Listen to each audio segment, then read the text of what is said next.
இன்றைக்கி நம்ம வந்து ஈஸியான ஒரு தொக்கு பண்ண போகிறோம். இதுக்கு பேர் வந்து கொத்தமல்லி தொக்கு. ட்ரெடிஷ்னலாக எப்படி ஆந்திராவில் பண்ணுவாலோ அந்த ஸ்டைலில் நம்ம இன்றைக்கி பண்ண போகிறோம். அதுக்கு தேவையான பொருள் வந்து நான் இன்றைக்கி 2 கட்டு கொத்தமல்லியை நல்லா வாஷ் பண்ணி உலர்த்தி அதை இந்த கோர்ஸாக எப்படி எந்த ஷேப்பில் வேணால் நீங்கள் கட் பண்ணி வச்சுக்கோங்க. ஆனால் நம்ம வதக்க தான் போகிறோம், அதனால் கொஞ்சம் ரொம்ப பெருசு இல்லாமல் கொஞ்சம் இந்த மாதிரி கட் பண்ணி வச்சுக்கோங்க. 2 கட்டு இது. அதுக்கு வந்து காரத்துக்கு தேவையான ஒரு 10லேருந்து 20 வத்த மிளகா. இது காரமே இல்லாத மிளகா, அதனால் நான் இவ்வளோ எடுத்துகிட்ருக்கேன். இது காரமாக இருந்ததுன்னா உங்கள் காட்டில் அதுக்கேற்ற மாதிரி இதில் பாதி போட்டுக்கோங்க போகிறோம். நல்லெண்ணெய் மொத்தமே இந்த டிஷ்ஷுக்கு நம்ம 4 டேபிள் ஸ்பூன் ஊற்ற போகிறோம். ஃபஸ்ட்டு 1 டேபிள் ஸ்பூன் ஊற்ற போகிறோம் வதக்கிறதுக்கு. அதனால் நல்லெண்ணெய் மட்டும் தான் யூஸ் பண்ணணும்.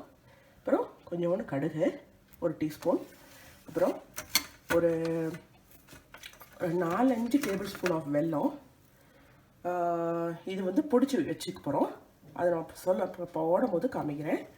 அப்புறம் தேவையான அளவு ஒரு குட்டி லெமன் சைஸ், ஒரு குட்டி ஆரஞ்சு பழம் வச்சுக்கோங்களேன், அந்த சைஸ் ஆஃப் புளி. இதையும் நம்ம கோது கொட்டையெல்லாம் எடுத்து வச்சுக்க போகிறோம். இதை நான் வந்து உருட்டி காமிக்கிறதுக்காக உங்களுக்கு காமிச்சிருக்கேன். நீங்கள் வந்து இதை பிச்சு தான் போடணும், அதனால் நான் உங்களுக்கு அது போடும்போது சொல்கிறேன். அப்புறம் கல் உப்பு, தேவையான அளவு கல் உப்பு. இப்போ எப்படி பண்ணுறதுங்கிறத பார்க்கலாம். முதல்ல ஒரே ஒரு டீஸ்பூன் ஆஃப் எண்ணெய் ஊற்றிக்கோங்க, நல்லெண்ணெய். அதில் கொஞ்சோண்டு கடுகு,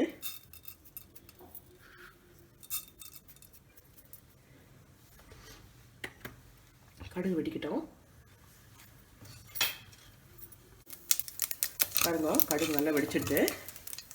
இப்போது நம்ம கட் பண்ணி வச்சுருக்கிற கொத்தமல்லியை போட்டுருக்கோம்.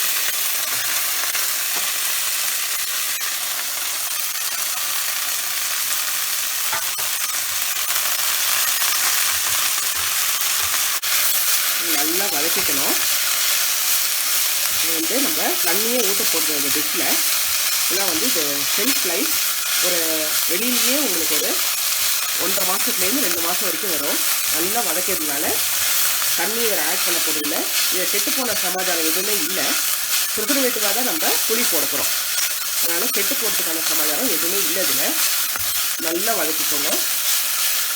இப்போ நம்ம வதக்கினதில் போட்டதில் பாதி ஆகிட்டு பாருங்க. கேஸை சிம் பண்ணிவிட்டு மீதி இருக்கிற எல்லா பொருளையும் நம்ம ஒன்றுனா வதக்க போகிறோம். புளி,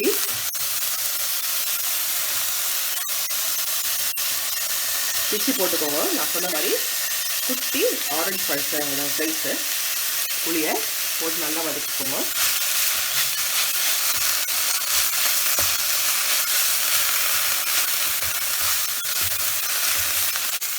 இப்போ பாருங்க, நம்ம நல்லா வதங்கிடுது.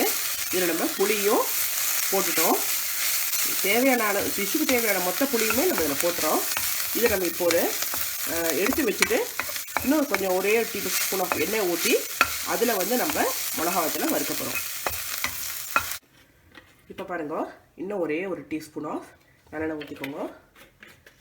அதில் கேஸ் சூடான அப்புறம் மிளகாத்தூள் சொன்னேன் இல்லையா, அதெல்லாம் போட்டுருக்கோம். நான் இன்றைக்கி 15 to 20 எடுத்துகிட்டு இருக்கேன். எனக்கு காரம் இல்லாதனால நீங்கள் வந்து உங்கள் ஆத்தோட காரத்துக்கு ஏற்ற மாதிரி பார்த்துக்கோங்க. இது நல்லா செவக்க வறுக்கணும். கருப்பானாலும் பரவாயில்ல, உடனே தப்பு இல்லை, ஆனால் வதங்கணும், அதுதான் நம்மளுக்கு முக்கியம். ஏன்னா மிளகா வத்தல் 1-2 வதங்கினா கூட உங்களுக்கு வந்து பூஞ்சக்காலம் பிடிச்சிரும், ரொம்ப நாளைக்கு நிற்காது.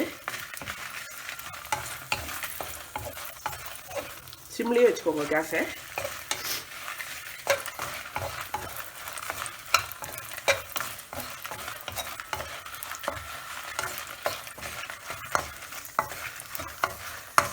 இப்போது நம்ம தேவையான அளவு உப்பையும் போட்டுருக்குறோம்.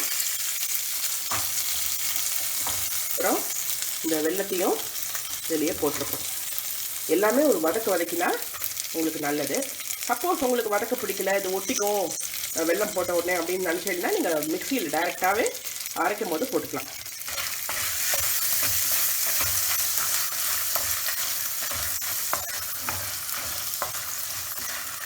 போகிறது. இது ஆறின அப்புறம் நான் ஃபஸ்ட்டு வதக்கின கொத்தமல்லியும் புளியும் சேர்த்தோட இதையும் சேர்த்து அரைச்சிக்கோங்க. இது ஆறட்டும், அப்புறம் பார்க்கலாம். இதை பாருங்க, இப்படி நம்ம அப்படியே தொக்கு மாதிரி அரைச்சாச்சு. தெரியுது அவங்களுக்கு இந்த கன்சிஸ்டன்சி அரைச்சா போகிறோம். ரொம்ப விழ அரைச்சிங்கன்னா ஒட்டிக்கும். இப்போது எப்படி அதை வதக்கிறதுன்னு காமிக்கிறேன். இப்போ நீங்கள் நல்லா ஒரு 3 டேபிள் ஸ்பூன் ஆஃப் நல்லெண்ணெய் ஊற்றிக்கோங்க. இது நல்லெண்ணெய் ஊற்றினா தான் அது வந்து ஸ்டோரேஜ்க்கு அது ப்ரிசர்வேட்டிவ் மாதிரி. இதில் 1 டேபிள் ஸ்பூன் கடுகு போட்டுக்கோங்க. கடுகும் உங்களுக்கு ப்ரிசர்வேட்டிவ் தான். கடுகு வெடிக்காமல் நீங்கள் பண்ணினீங்கன்னா அது நீங்கள் போடுறதே வேஸ்ட்டு, வயத்துக்கும் நல்லதில்லை. அப்புறம் ப்ரிசர்வேட்டிவாகவும் அதை நம்ம எதை யூஸ் பண்ணுறோமோ அந்த ப்ராப்ளம் இதுவே சால்வ் ஆகாது. அதனால் நீங்கள் வந்து கடுகு எப்போதும் நல்லா வெடிச்சிட்டு அப்புறமா எந்த டிஷ்ஷானாலும் நல்லா வெடித்து அப்புறமா நீங்கள் என்ன பண்ணுறீங்களோ அதை பண்ணுங்க. இது கடுகு நல்லா வெடிக்கட்டும். கடுகு நல்லா வெடிச்சிட்டு இன்னும் கூட 2-3 வெடிக்கணும். ஓசை அடங்கியாச்சு. இப்போது வதக்கி வச்சு அந்த தொக்கை ஒரு போட்டு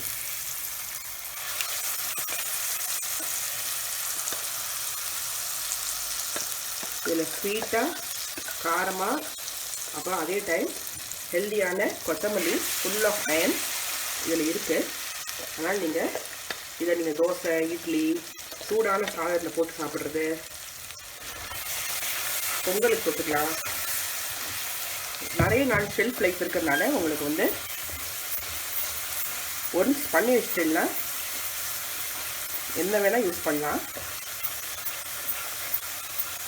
நல்லெண்ணெய் வந்து அது சக் பண்ணிட்டு திருப்பி அதை வெளியில் விடணும். அந்த அளவுக்கு நம்ம இப்போ வதக்க போகிறோம். நம்ம டபுள் டைம் அதை வந்து வதக்கிறதுனால கவலையே பட வேண்டாம். வெளியிலேயே வச்சுக்கலாம். ஒரு கிளாஸ் பாட்டிலில் போட்டு சூடாறின அப்புறம் நல்லா கிளாஸ் பாட்டிலில் போட்டு ஸ்டோர் பண்ணி வச்சுக்கோங்க, தண்ணி படாத இடத்துல. மொத்தமே இதுக்கு நான் ஒரு 4 டேபிள் ஸ்பூன் ஆஃப் எண்ணெய் தான் யூஸ் பண்ணியிருக்கேன்.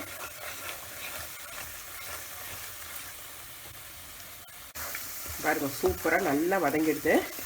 நம்ம போட்ட எண்ணெய் எல்லாம் அழகாக சக் பண்ணிட்டு வதங்கிட்டு திருப்பி அதை கக்க ஆரம்பிச்சிருக்கு. சைட்ஸ்லாம் தெரியுது நான் உங்களுக்கு.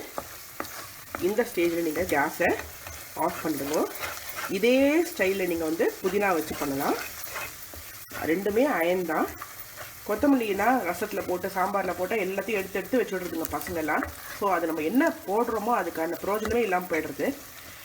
அதனால் இந்த மாதிரி நீங்கள் தொக்கு பண்ணி கொடுத்தீங்கன்னா அவளுக்கு சப்பாத்திக்குள்ளே கூட நீங்கள் ஸ்ப்ரெட் பண்ணிவிட்டு ரோல் பண்ணி கொடுத்துடலாம். ஏன்னா இதில் ஸ்வீட் இருக்குது, புளிப்பு இருக்குது, காரம் இருக்குது, அண்ட் கொத்தமல்லியோட ஃபுல் குட்னஸ் இருக்குது. இது ஆட்டில் எல்லாரும் பண்ணி பாருங்க. எங்கள் பேஜை மறக்காமல் லைக் பண்ணுங்க, ஷேர் பண்ணுங்க உங்கள் ஃப்ரெண்ட்ஸோட. சப்ஸ்கிரைப் பண்ணாதவா சப்ஸ்கிரைப் பண்ணுங்க. எங்கள் வீடியோஸ்லாம் உங்கள் ஃப்ரெண்ட்ஸ்க்கு ரெக்கமெண்ட் பண்ணி ஷேர் பண்ணுங்க. Thank you so much.